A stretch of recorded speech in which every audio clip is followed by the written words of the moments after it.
A lot of what we do in adult life is based upon what we experience as a kid. For many kids growing up, it might have been wanting to be a train driver or a bus driver, play with big boats.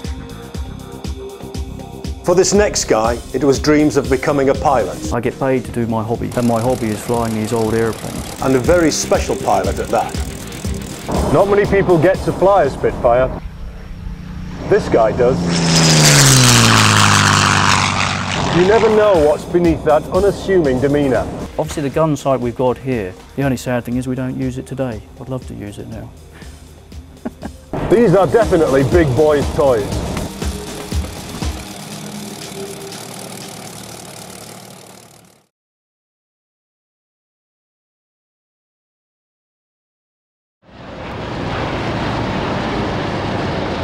Of course, watching vintage aircraft in flight is a real thrill for aircraft fans, full stop. But watching one of the most iconic and instantly recognizable aircraft of all time can raise the hairs on the back of one's neck.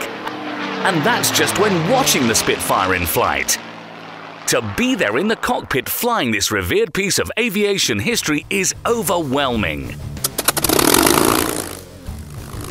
These days, not many of us get to see a Spitfire in action. Fewer still get close enough to touch and look around, and the numbers go down to a handful when counting those who actually fly these beautiful aircraft around the skies.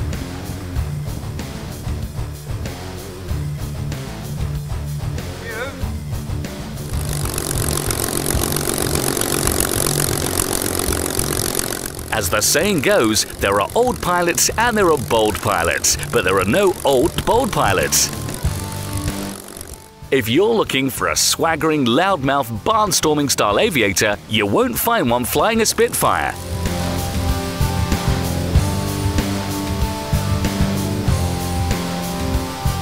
This job requires a cool character, more full of competence than bravado.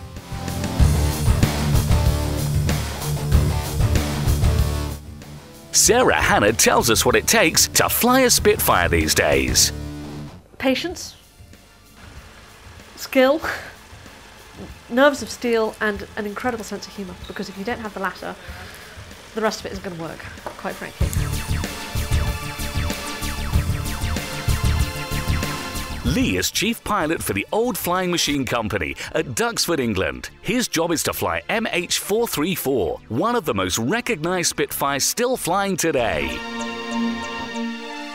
I love vintage, old machinery, whether cars, motorbikes, anything where you have to be slightly mechanically minded to be involved. And any opportunity I had with my father to go flying, I took it.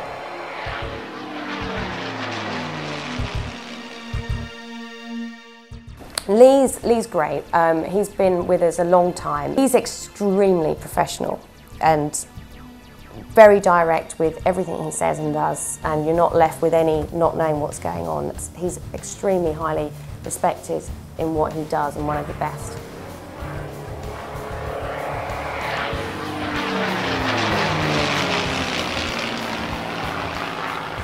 Lee is of course part of a team, the man in the hot seat who readily acknowledges the team effort of all concerned. And I was very lucky because I actually started learning on vintage aeroplanes themselves. I learnt on a Stomp and also a Harvard. So I was so lucky. It was a unique opportunity to actually learn from the start on vintage airplanes, so obviously learning the techniques and handling of old airplanes and the thinking that goes behind that, and also all the flying characteristics that go along with these old historic airplanes. So I was very, very lucky from an early age. Originally designed in the early 1930s by R.J. Mitchell, the Supermarine Spitfire first earned its reputation in the Battle of Britain, flying alongside its more numerous but less nimble stablemate, the Hawker Hurricane. The power of the Merlin engine and the elliptical shape of its wing were what gave the Spitfire the edge over its adversaries. The Spitfire was upgraded, up-engined and up-gunned over the course of the war, going through many variations and marks. The Old Flying Machine Company keep the Mark 9 MH434 in tip-top condition. and like all vintage aircraft operators, have to adhere to many aviation checks and regulations. So if they're coming up to the hours where the propeller is going to be needing a major overhaul, or an engine, as we've just done with the Spitfire, you schedule that so you have enough hands on deck, enough workforce in the hangar to get that job done. There are many challenges in keeping a 60-year-old warbird in good flying condition. Of V12 liquid-cooled engines. Not just rules and regulations, but also the management of the machine. And yes, I'd say the management of it is you have to know and you have to use the right technique, because if you use the wrong one, you stand a very good chance of actually overboosting the engine. And by that I mean if you had too low of an RPM and too high of a boost, you would overboost the engine and you'd end up with detonation and damaging the pistons and the valves and all the rest of it, and very soon you'd end up with an engine that isn't going to work anymore. The main thing is having a plan that you sort of apply for each event so that you don't miss something, because every one of them is different, but to have a basic routine that you go through. Ongoing M5. So we're going to get another bill after that? No, this is just ongoing. Yeah, this is just... You have to make sure, obviously, so you've sent the photos, the media stuff, maps. You need to make sure that the pilots know where they're going, so they obviously have to have some maps. I normally would just provide them with an exact sort of map where they're going, with lines on the map that's been provided and agreed with the CAA of where they're going for a private event or something that's just we're involved in. A typical flight day starts with a briefing of pilots and ground crew, covering all of the plans and possibilities for the day. There is much to do behind the scenes, and of course the aircraft is checked thoroughly by pilot and mechanic.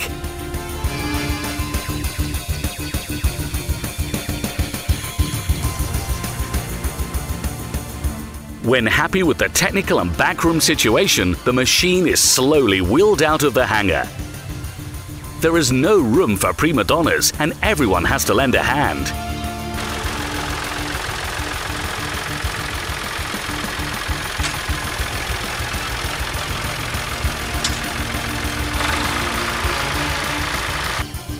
Clearance from Bravo Gate to the flight line. Position of the Cherokee coming along the 8 on the right to left, after him, you may enter.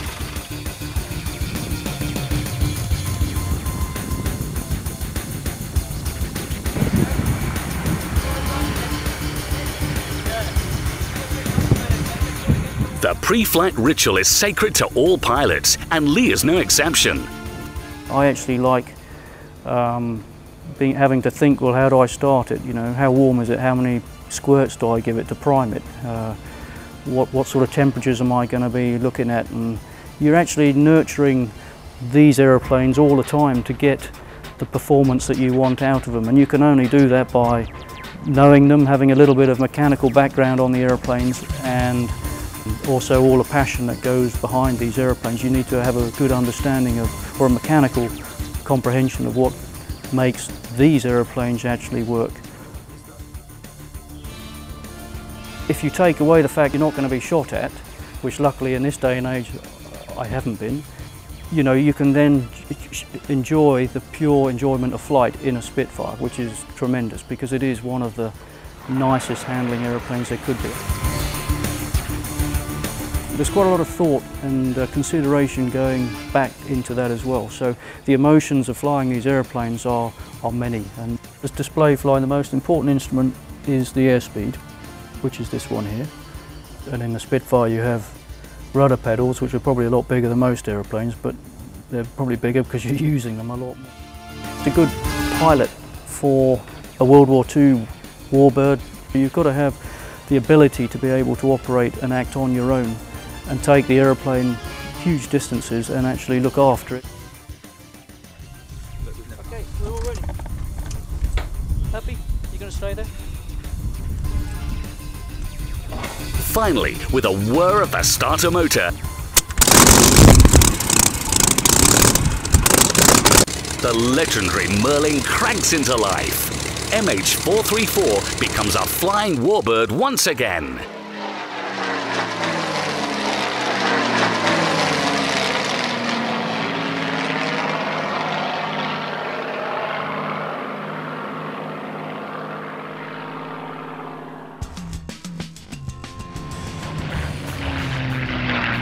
Several years ago, when flying with the 4-ship Brettling fighters led by ace pilot Ray Hanna, the routine was strictly adhered to and the formation flying rehearsed constantly. These aircraft consistently amazed crowds at air shows around Europe, and constant practice was a major part of the discipline. We're filming Lee in the Spitfire from the P-51 Mustang.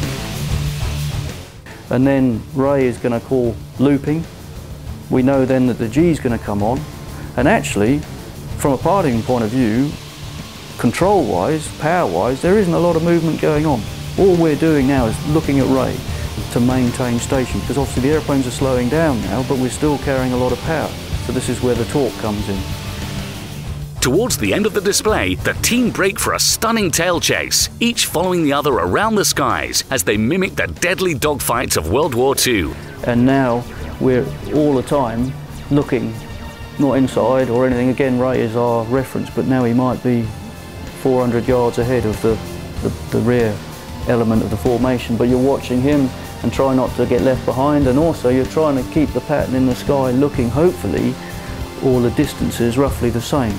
But of course now we're in airplanes that are all accelerating at different levels or decelerating at different levels. You're either at one guy's up here, the other guy's down here. So to get the inertia and the flow of the sequence, it's quite difficult in airplanes that aren't matched to actually keep the distances exactly constant. But that's what we're trying to do anyway. We didn't always achieve that, but that's what we were trying to do. You just want to be as close as you can to his prop wash all the time and just a little bit out to one side. To me, the best position when you're doing tail chase is being at the back, because you're following 3 airplanes, not just one, and it's fantastic seeing all these airplanes going around the sky doing what you're just about to do. Obviously you're feeling the G come on and off, and you're naturally aware that you're going to be clenching your stomach muscles as you're pulling into, say, a loop or any sort of tight G manoeuvre, just to stop the blood all rushing out your head and going down to your toes. And you're doing that really without thinking about it. But you are always manoeuvring the stick and the rudders all the time, just to sort of little tiny inputs all the time to get you to keep in this station that we want to stay in. It's very exhilarating seeing that aeroplane manoeuvring across the ground. I find it very exciting. It's a tremendous feeling, really.